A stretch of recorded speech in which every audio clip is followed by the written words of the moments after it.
সবাইকে আমার তরফ থেকে নমস্কার জানাই এবং ধন্যবাদ জানাই। তো কিছু কিছু কারণের জন্য আজকে আমি কথা বলতে এলাম তোমাদের সাথে। তো অ্যাকচুয়ালি আমার সাথে হয়েছে কি যে ককরোচ জনতা পার্টি যে দিল্লিতে প্রোটেস্ট হচ্ছিলো, তো কিছু ভিডিও আমি আপলোড করেছিলাম, সবাই দেখেছিলে। তো সেই ভিডিওগুলো আপলোড করার জন্য আমাদের এখান থেকে কি অবজেকশন এসেছিল, আমাকে ভিডিও ডিলিট করতে হবে। ঠিক আছে, আমি ডিলিট করেও দিয়েছি, সেটা কোনো ব্যাপার নয়। এটা ওরা ভাবছে যে ডিলিট করে দিয়েছি মানে চুপ করে বসে যাবো, সেটা নয় ভাই। কারণ ভিডিওগুলো ডিলিট করেছি আমি জানার জন্য যে কে কে অবজেকশন মারছে বা কী কারণে অবজেকশন মারছে, বা আমি কিছু ভুল করছি নাকি সেরকম আগে দেখলাম। তো প্রথম কথা, আমি ভুল কিছু করিনি, ঠিক আছে।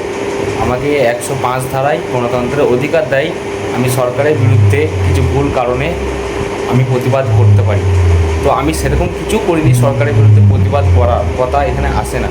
কারণ একটি ভিডিও যেটা আপলোড করেছিলাম সেগুলো তোমাদের সাথে শেয়ার করব, এই নেক্সট ভিডিও দেখে নেবে।